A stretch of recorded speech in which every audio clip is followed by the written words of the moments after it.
Entre terre, Loire et mer, il a fait chaud aujourd'hui en Pays de la Loire, très chaud. Journée peut-être historique d'une nouvelle ère électorale qui se dessine. Visage grave et pas décidé pour des citoyens aux urnes et en nombre. Record de participation inégalé depuis 1978. Élections aux enjeux majeurs qui intéressent, qui préoccupent, qui stressent aussi un peu nos concitoyens. À voter. Par contre, aujourd'hui, je ne sais toujours pas pour qui je vais voter, même si je suis à 10 minutes d'aller mettre les bulletins dans l'urne. Donc, un peu paumé en fait. Par rapport à ce que j'ai déjà vécu comme élection, je peux vous dire qu'elle a un point très très important. En Pays de la Loire, le Rassemblement national n'a encore aucun député. Mais ce soir en Sarthe, la poussée RN est très forte. En tête, dans 5 circonscriptions. Plus de 40% des voix pour Marie-Caroline Le Pen, parachutée en première ligne du front de l'Ouest, objectif majeur de son parti. Sereinement, calmement, on fait ce qu'on a à faire et pour l'instant, ça marche bien. Nous pensons bien sûr que Jordan Bardella peut avoir et doit avoir une majorité absolue pour pouvoir gouverner. Nous allons nous y employer en faisant campagne pour le deuxième tour, en essayant de gagner le maximum de circonscriptions. Je pense même que nous pouvons faire le grand chelem. La Vendée est une terre historique, hier acquise à la droite républicaine, puis à l'ex-majorité présidentielle macroniste depuis 2017.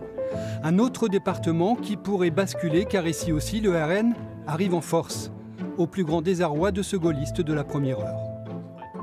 Au sentiment, je ne connais pas les résultats.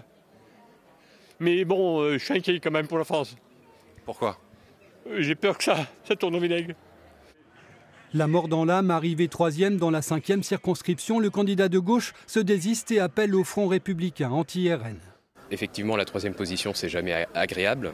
Les résultats partiels inviteraient à ce que je puisse me maintenir, je ne le ferai pas, car je ne veux pas que le Rassemblement national puisse emporter cette circonscription. Pas de quoi gâcher la satisfaction de Stéphane Buffetot. Le candidat RN est en tête et se dit prêt à briser le barrage. Et faire barrage à quoi ? À vous ? À moi ? Eh ben, ils pourront toujours essayer, on verra. C'est le jeu de la démocratie. Donc on verra si les gens se laissent prendre. J'ai vraiment l'air d'un horrible fasciste, vraiment. Non, bon, donc tout ça, c'est des plaisanteries. On n'a toujours pas essayé, donc en fait, il faudrait peut-être voir ce que ça peut donner. Il y a un moment, il faut laisser la chance à tout le monde, et puis voilà, peut-être que cette fois, on aura de meilleures situations. C'est surtout aussi pour protester sur le RN raciste. Voilà, on n'est pas raciste, voilà. Mais nous, c'est plus pour la sécurité et les impôts, c'est ce qui m'inspire le plus. Pour les législatives, depuis 2017, le Maine-et-Loire était presque totalement acquis au parti présidentiel. Mais ce soir, les résultats ne sont pas bons. Philippe Bolo, député MoDem, espère bien sauver son siège et fait son mea culpa. C'est la faute des députés, certes, moi je suis prêt à reconnaître ma part de responsabilité. C'est la faute du gouvernement qui parfois n'a pas su suffisamment écouter ses députés. C'est aussi le président de la République, c'est tous les gouvernants, tout le gouvernement, tous ceux qui décident des lois que nous allons voter, qui doivent prendre leur part de responsabilité. En Loire-Atlantique, à Nantes, même si la gauche a repris quelques couleurs dans les grandes villes, les résultats ne sont pas bons. Un choc, une claque devant cette vague brutale du Rassemblement national.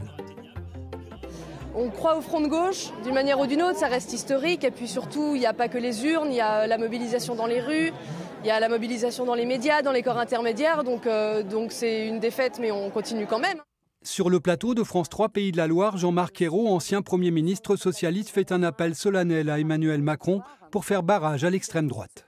Il faut que le candidat du camp républicain, qu'il soit de gauche, qu'il soit du centre, même de droite républicaine qui a refusé l'alliance de M. Ciotti avec le RN, se retire en faveur de celui qui est le mieux placé. Vous y croyez encore au Front républicain aujourd'hui ? Écoutez, je pense que s'il a existé en 2017 et en 2022, pourquoi est-ce qu'aujourd'hui, alors que la menace est beaucoup plus grande, elle n'a jamais été aussi grande, l'extrême droite est aux portes du pouvoir. Donc là, il ne faut pas mégoter.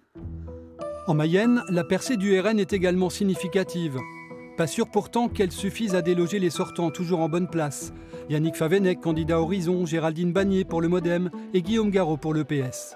Alors, vague bleu marine du Rassemblement national ou front républicain à construire en moins d'une semaine?